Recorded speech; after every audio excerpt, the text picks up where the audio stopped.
What's shaking, everyone? Welcome back to another video. And today I'm doing a special interview with Jaeger Studio. Chris is here with me, the people behind the Cycle Frontier. And the first thing I'm going to do is just get you to introduce yourself, Chris, and tell us about yourself. My name is Chris. I go by Illuminasti on the Cycle and also in streams. I'm a producer here working with a team called Core. We're focused on player combat, player movement, balancing weapons, making sure power progression makes sense, shield damage, helmet damage, stuff like this. And I've been working at Jaeger for about 2.5 years now. Perfect. So you're the person I have to talk to about the sniper rifle. Got it. Yes. Yes. that is indeed me. I can pass on any feedback you've got.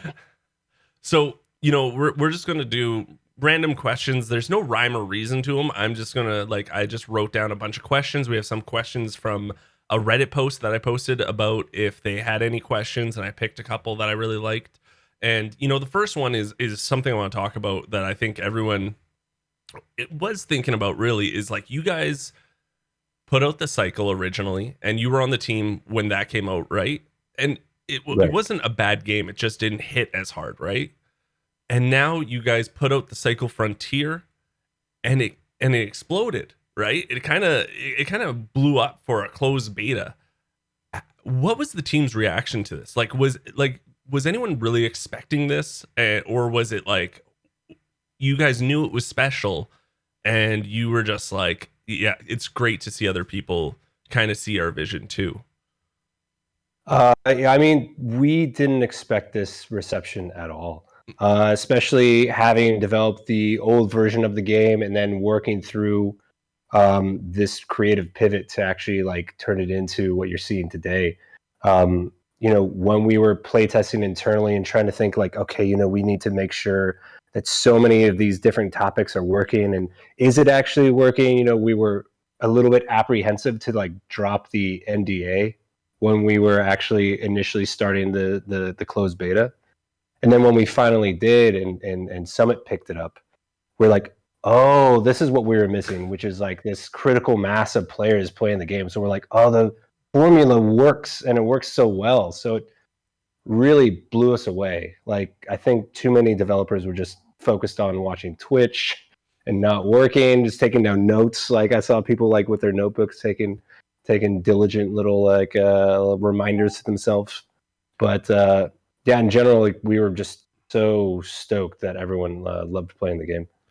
Even if you don't talk in streams, you brought up Twitch. It's kind of interesting. You just brought that up, and a question just popped in my head though. But even though you guys might not talk in stream, there were a lot of people watching to be like, okay, what are they saying about this gun, or how are they playing the game? Because it's kind of neat that you can visually look and see how people are playing a map, or what weapons they're always choosing, or what they're saying is overpowered. So did you notice that it was really, I would say, a good tool for you guys to start learning what was maybe overbalanced, or how, maybe this route was a little janky?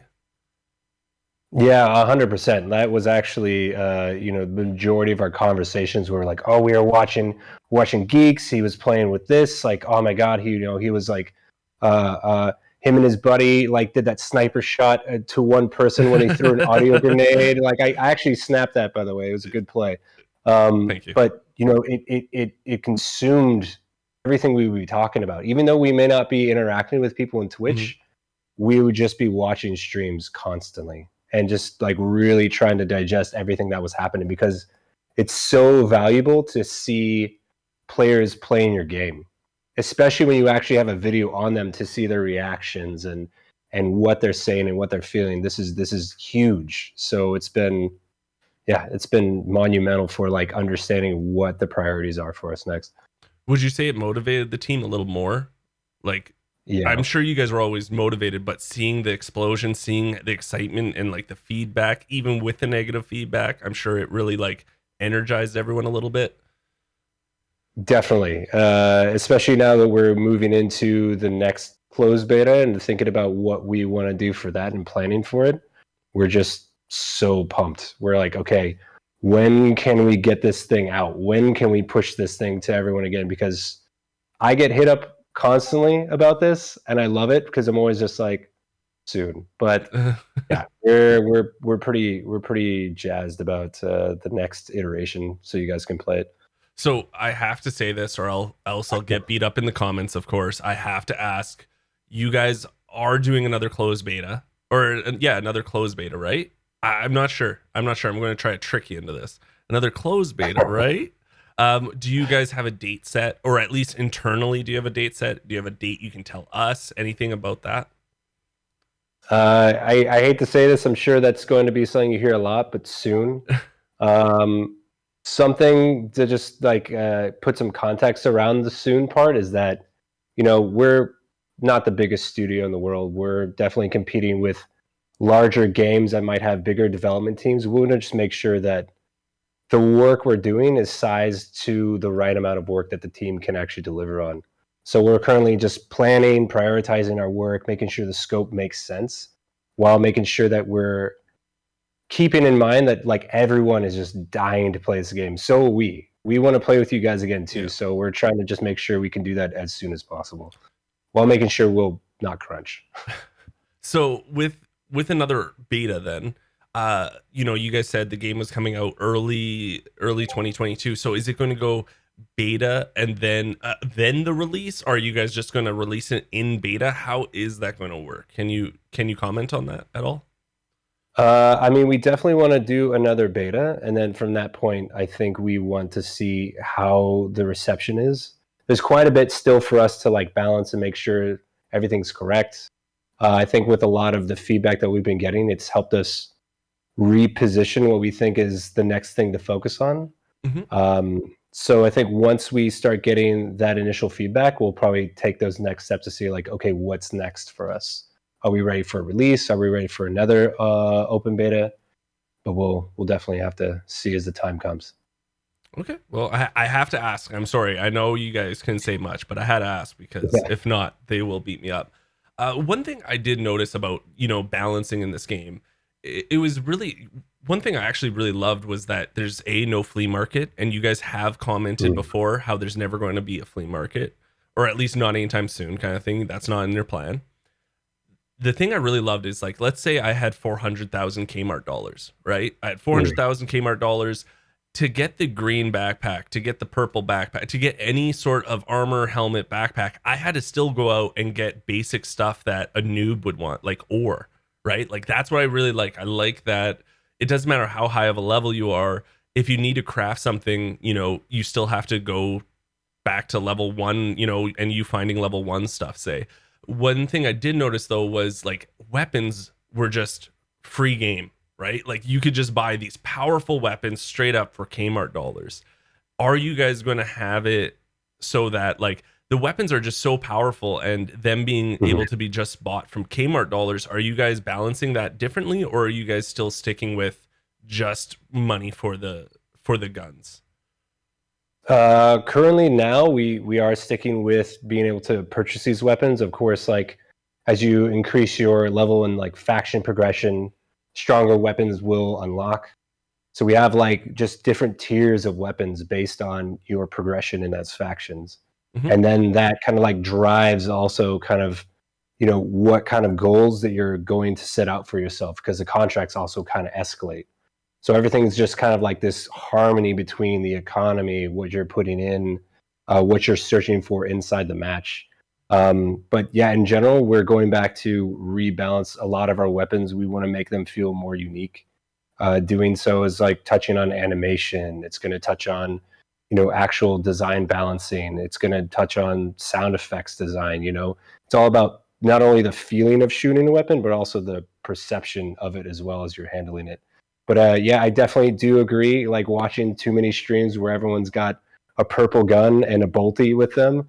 We're definitely gonna Yeah, well, it's not even that. It's just one of those things where it's like, to get purple armor, you have to get like a lot of different items that are rare, super rare, so you can get this purple armor. Yet if you want this purple gun, it's like, just make sure you sell enough to the traders and you're good to go, right? Like it's just a weird balance. But I'm sure also the guns weren't super balanced in this, right? Like I'm sure they were you guys have been touching on them and balancing them, but you know, there's always that 2 or 3 guns that fall through a beta that are just like super overpowered, and we saw that with the flechette um, and the sniper rifle, right? They were just Yeah. very powerful, and I take it the sniper rifle is definitely something you guys were looking at. Yeah, definitely. That's I'd say the basis for where we're really starting from, because it's a starter gun, you know, for the price you'd be paying for it. It was a no-brainer. You'd always just want to have a bolty with you. Yeah. But there's so many different ways we can kind of like tune all of that, and those are the things we're kind of like keeping in mind. Because it's not just like, let's say, damage that we can play with. It's also like ADS time, refire. It could be about adding a little bit of like sway to like the scope. You know, maybe it's a little bit harder to handle. Same with a flechette. Maybe we have a recoil pattern that's a little bit harder to actually learn, or possibly, you know, the flechettes, they have a different projectile speed. So it's all these things that we're kind of like keeping in mind. Okay. I have a question. I'm going to get to a Reddit user named ZZZ Animal. I picked out their question, one of them, and I really like it. I'm curious how or if the success of the beta altered their planned course of actions they had before the beta. On one hand, they could think they are even close to having what they want because it was so well liked. On the other, they could be further from completion because the expectation and scope of feedback grew so much. So how has their plan changed from the beta success and popularity, or has it at all? I mean, certain things did change for us. I think we saw that the community was asking for certain things that I think would fit into like really trying to hit certain metrics for the game. Like, we just want to make sure people are interested throughout a season. And we're seeing like we might be missing some content ahead of time to be like, this should be our focus, for example. Or, you know, feedback about different power progression and how weapons are handling. We might have said, okay, well, you know, we'll do another pass on this, but it helps us understand, okay, this should really be our focus, just to make sure that this is on point. Or I think there might have been some feedback about movement speeds, or maybe like how certain weapons felt. So it's like, okay, we need to put more animation time into this to really get this to feel better. So it didn't change things dramatically, but enough for us to absorb that feedback and be like, okay, we need to actually like alter our plans slightly. So you brought up the running speed. That's something I heard a lot about. You know, people that might have not played the style of game before, I hear a lot about like there needs to be solo and trio like groupings, like you should only have solo matches.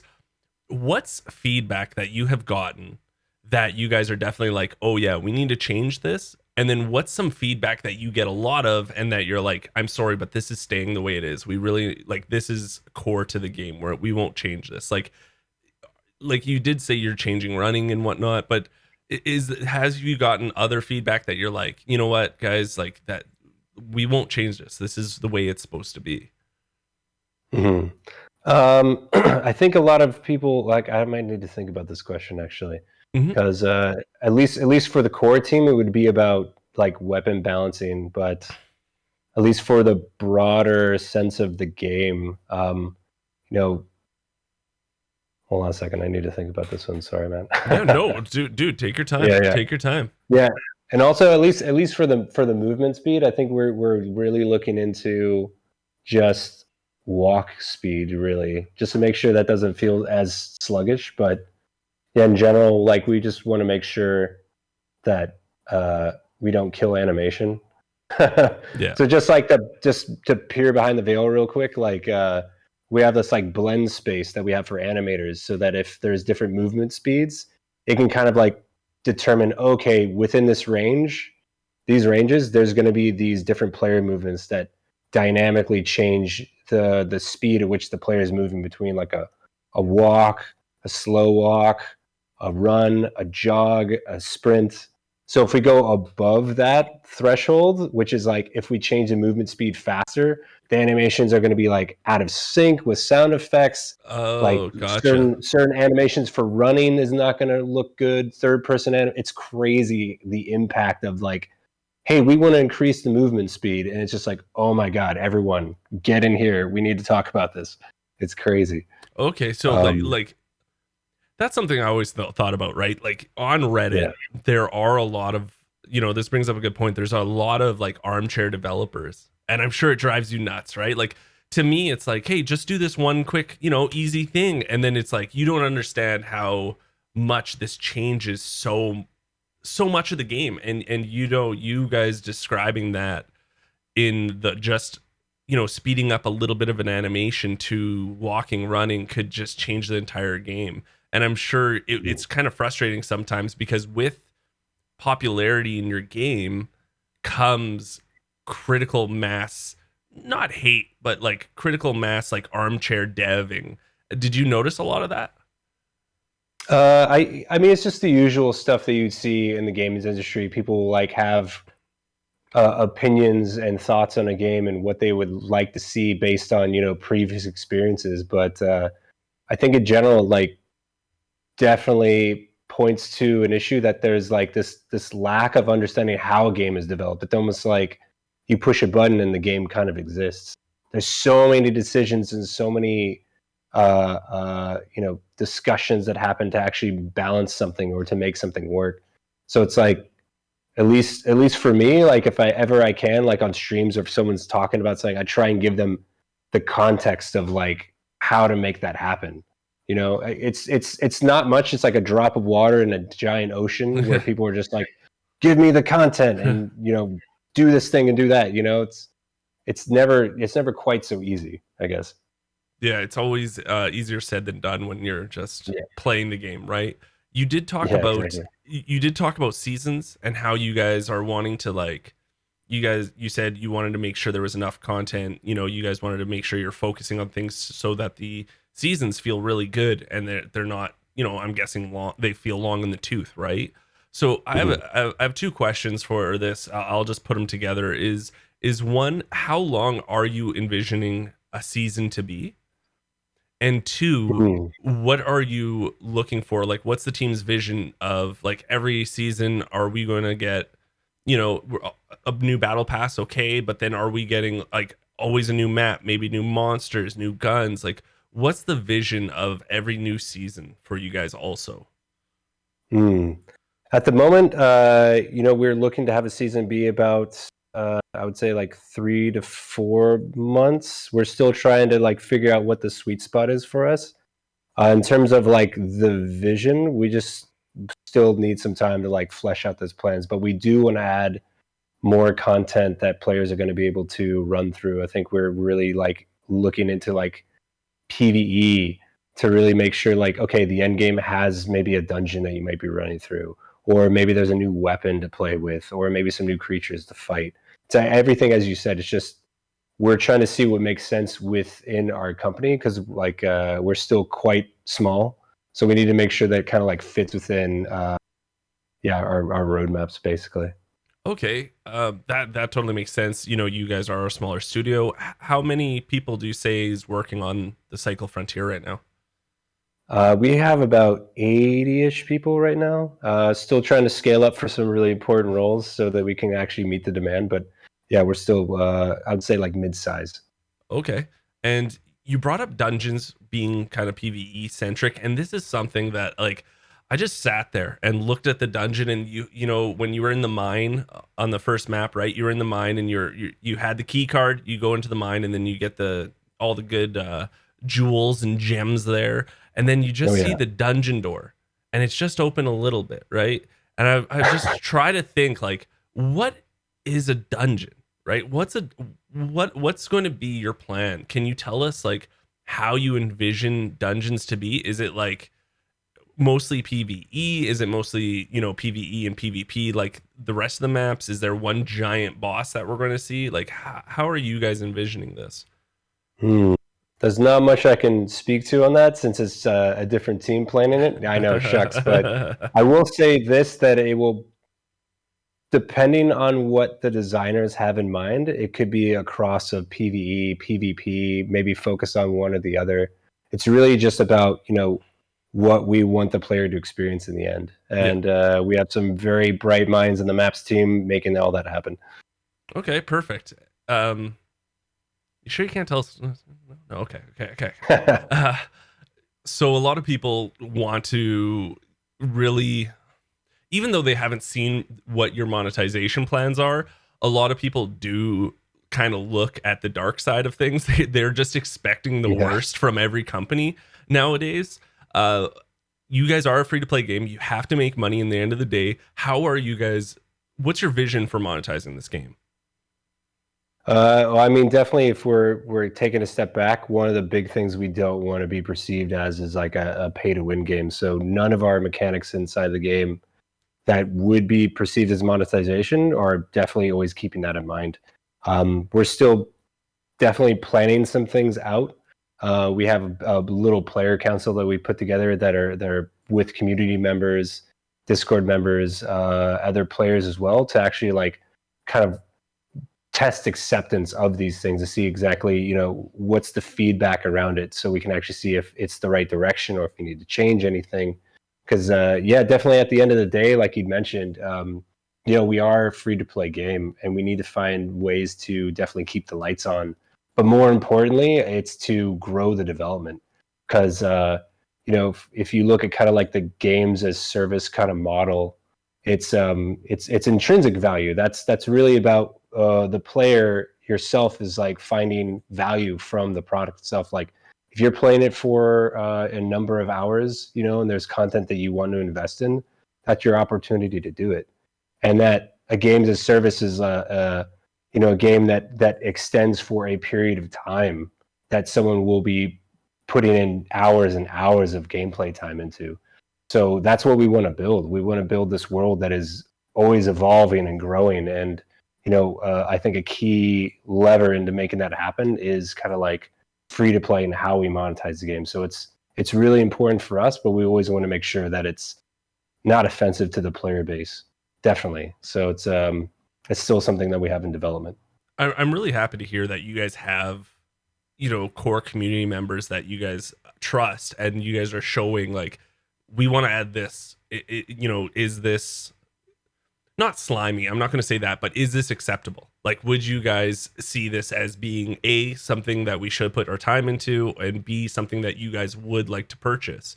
You know, I always talk about when I play free to play games, if I get like 5, 6, 7 hours out of it, I'm always like, I'm going to give them $5, right? Like, it's the least I can do. You know, I've been enjoying this for a long time, and you know, going to the movies, you spend like $40-50 nowadays just to go see one movie in the theater. So like, if I can get 8 hours of enjoyment off a free to play game, I most of the time throw them a couple of dollars. It's the least I can do. But again, I'm in the position that I can do that.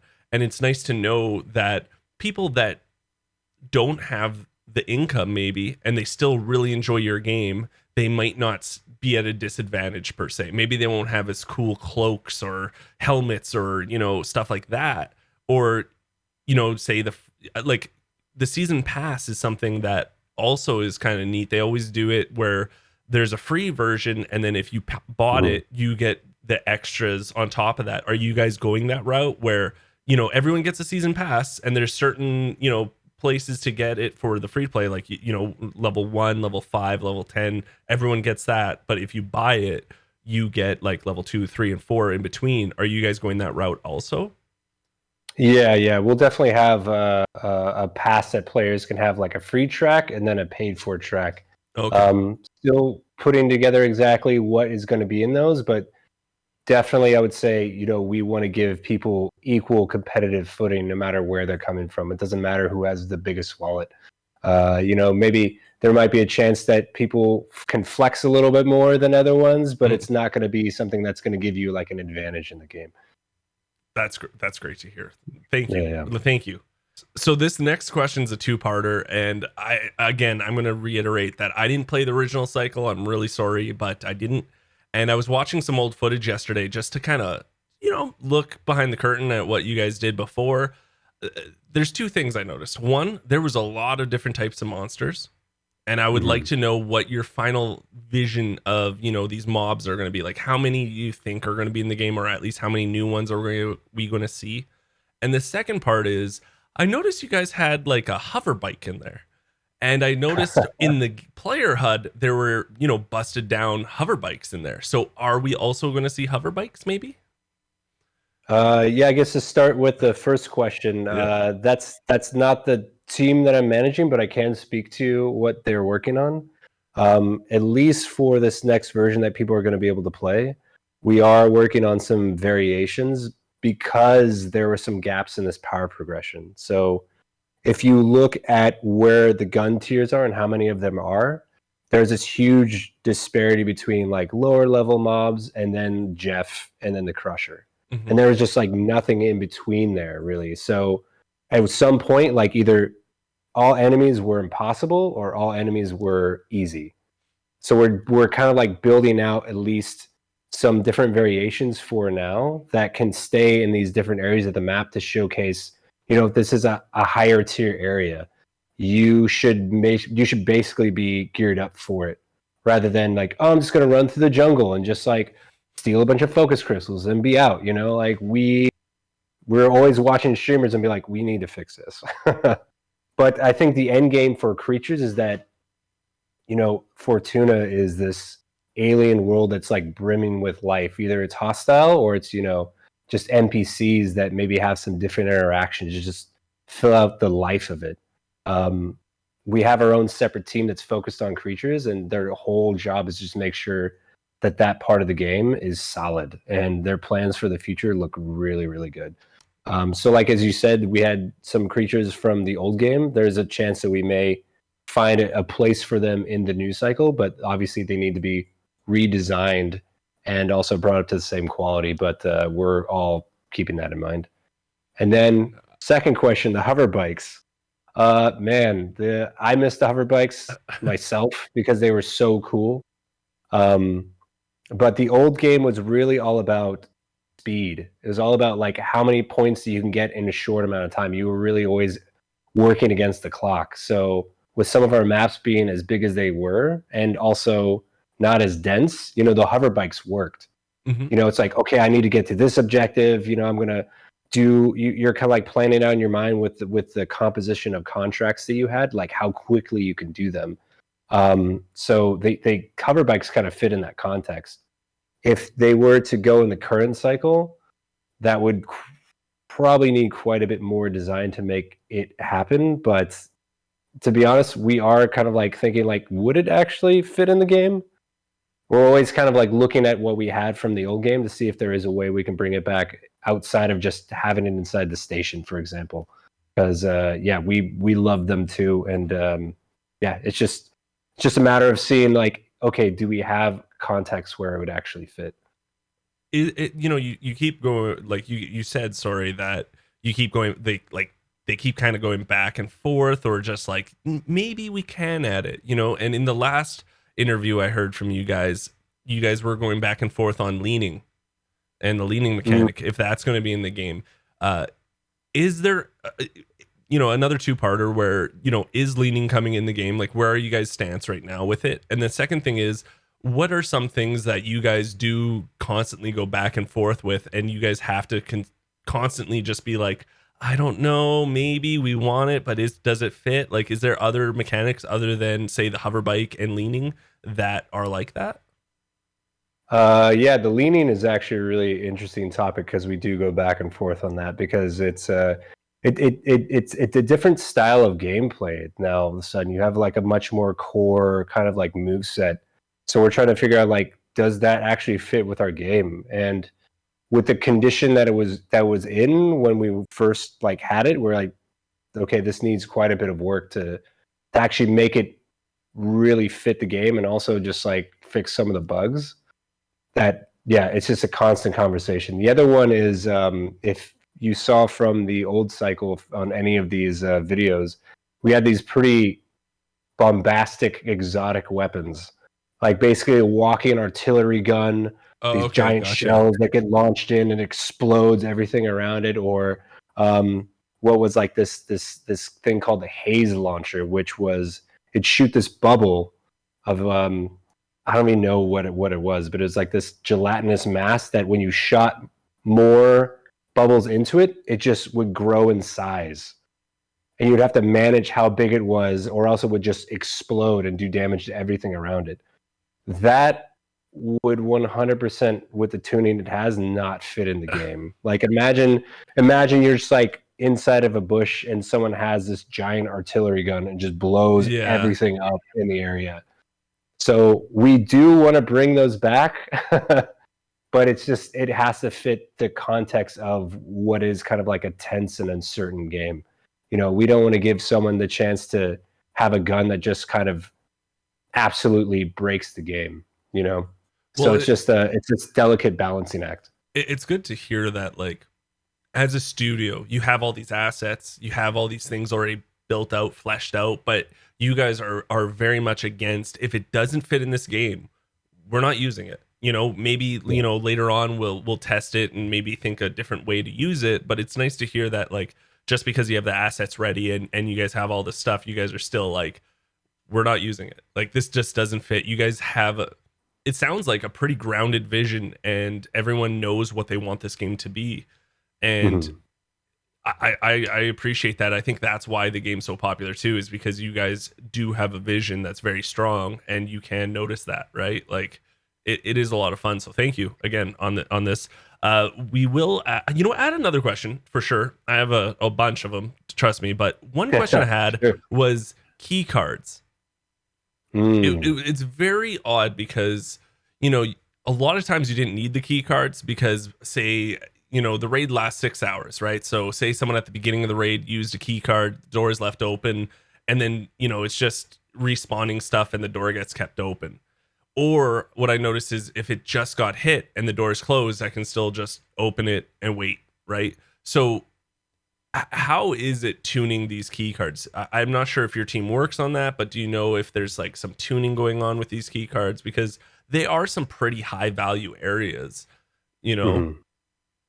That's my question. Yeah, that's definitely the core team working on this one. We actually are focused on doors and kind of like how loot responds and the rules at which, okay, in a raid, how long between someone opening the door and that loot being there should it respawn, the distance that the person should be between those things. Yeah, it's again, that was a bug. Oh, was When it? we saw Yeah. that, we're like, oh my god, okay, we need to fix this. Are you guys trying to make it so the door shut, or the doors, like something happens so that you have to use these keys? They're not always constantly open. Yeah. Like the doors being constantly open during raid, that's definitely not something that we wanted. Okay. So Yeah. Sorry. yeah, so just the doors and everything resetting completely. That's going to be coming in the next release for sure. And the fact that keys having like a constant use, like you only really need one, and then it's good forever. That's also something that we want to make sure that there's a Oh. scarcity to the key. Like all of a sudden, like, oh my god, I got a key that really means something, and you're like, okay, I really need to either make sure I exit the planet, or when you're ready to go down and maybe do another run that involves going to one of these key carded doors, that you're gearing up for that, because okay, this key card, maybe it's only good for 1 or 2 tries, and then you need So to it's going find to have a another one. durability. So you guys are going to have, yeah, it's going to crack eventually or something. If a key card only has 1 to 2 uses, maybe most 5 or something, you want to make sure you're wearing the best of the best, and we're going out to use it. So that's I'm really happy to hear that. And I also have another Reddit Yeah. question I have to get to. Oh. So this is from Gecko, and Gecko asks, they've previously mentioned seasonal wipes. Personally, not a fan, but I'd be interested in hearing them out on why they're planning it. Personally, I like to go at my own pace in regards to drops, and I don't have nearly the amount of time to have a ton of drops per day/week. I feel like having consistent wipes can heavily deter the players that aren't trying to min-max the game.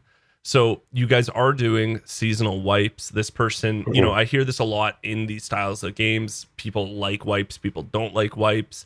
So why do you envision this game having the wipes, the seasonal wipes?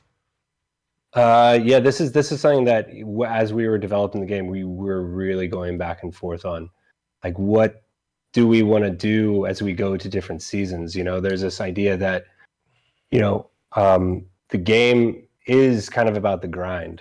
The being a prospector is about acquiring wealth, not really like keeping it. So this permanence to that, then, new season comes. Someone's now going to start with all the best gear, all the best weapons. That's not going to put every player at equal footing. So the wipe actually gets you a chance that everyone starts off a season, maybe if there's new challenges, new contracts, new activities, what have you, everyone has to start at the same place. So someone that might have joined the game or was able to play a certain amount says, you know what, I'm not able to compete on the same level as some of these other people. Maybe I can wait until the next season. And then they get a chance to start again. And then it also is just this endless replayability kind of approach where, okay, you know what, I'm going to, for this season, I'm going to try and do these different goals. And then all of a sudden, when the season wipes, there's an all new challenge. It's like, okay, you know what, I get to do this over again, or with a twist potentially. So it gives us as developers a lot of room to play with a lot of different ideas and how we make that interesting for the player, but also for the player, it's really just about making sure things feel more balanced. Because we definitely don't want to have people just running around constantly with the best stuff. We want people to be on their toes and work for these things too as well.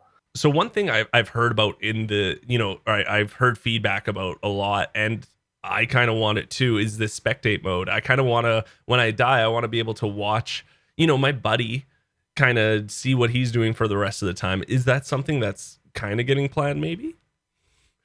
We had a sort of spectating mode in the old cycle, so there is some sort of system there, but are there plans to bring it back, let's say for the next beta or even release? I think it's TBD. Okay. At the moment, I think there's just so many other things that we want to focus on that's like core to the experience, that we're probably going to just make sure that that's the next thing we tackle once we get everything kind of like sorted. Yeah, I'm sure you guys have a whiteboard, and there's like the things we need done and then the things we want done, right? And it's hard to juggle both, so I get that, but I'd love a spectate mode. It would be awesome. The final question I want to ask you is probably a question everyone wants to know about. It's one of the most important questions, especially on a free-to-play game, and especially with a game that could have a lot of RMTers in it, because it's one of these loot-based games where not everyone has the time, so RMT is kind of a real thing. How is the team looking at tackling cheaters? Like and it's pretty serious for free-to-play games, as you see, like Warzone, Apex, they have all these issues. How are you guys tackling it? Yeah, actually, I just came from a meeting today about this to really scope out the work. It's a big priority for us, especially before we go into the next beta. That we just want to find ways to protect the player. So let's say that is, listening for values that are getting abused. So it's like, oh, walking speed can only be at a certain amount, and clearly we're seeing this person is going above that. Okay, let's detect that. Or maybe it's projectile speed, or it's consumable usage. Like, we're looking into ways to not only like protect the player from the front end and the back end, but also working with easy anti-cheat and BattleEye, looking at other third-party providers to make sure that we are supporting players and make sure they have a fair game. We don't want cheaters to kind of like run through an entire game, similar to like what was happening with Warzone for a while. And then say like, hey, we're out to get you cheaters, and then the cheaters just like turn up the heat. We're constantly trying to figure out ways to just like mitigate this issue, because we saw a little bit of it in the beta, so we got a bit of a preview of kind of like what's ahead of us. Would you say that you've been doing this probably for a long time? Would you say cheating is at an all-time high in video games, or at least do you think it is? Like how you see things? Yeah, it seems now, just kind of like in a personal opinion, it's just more readily available. Like there's definitely outlets that just have people that will work on these ways to give players an advantage, and then make that more make it more available for everybody. You know, they might have a marketplace for these things, so it's almost like the commoditization of cheating in a way. You know, like the Amazon cheating, I'm sure is out there somewhere. Yeah. So it's crazy to see how much it's grown since I've kind of like been in the industry or even playing games, and especially with more online games. It's prevalent than I've ever seen it, for sure. You talked about BattleEye and Easy Anti-Cheat. Are you guys working with any of these companies yet? Are you looking to work with these companies? Yeah, we currently use an Easy Anti-Cheat now. Yeah. We're also kind of like talking with BattleEye. There could be some other partners that we're talking with as well, but yeah, at the end of the day, we just want to make sure that we have all the bases covered when it comes to cheating. Well, Chris, thank you so much for all your answers. Thank you for doing, taking the time out of your day to come and answer all these questions for the community. Thank you. Is there anything you want to say at the end here? No, just that we're super stoked at the company to open up the gates again and let everyone in. So we're anxiously waiting for that day with you as well. So yeah, man, thanks so much for the interview. It was awesome talking with you today. Thank you everyone for joining us today also, and we hope to see you on Fortuna soon. That was cheesy and I liked it. Yeah.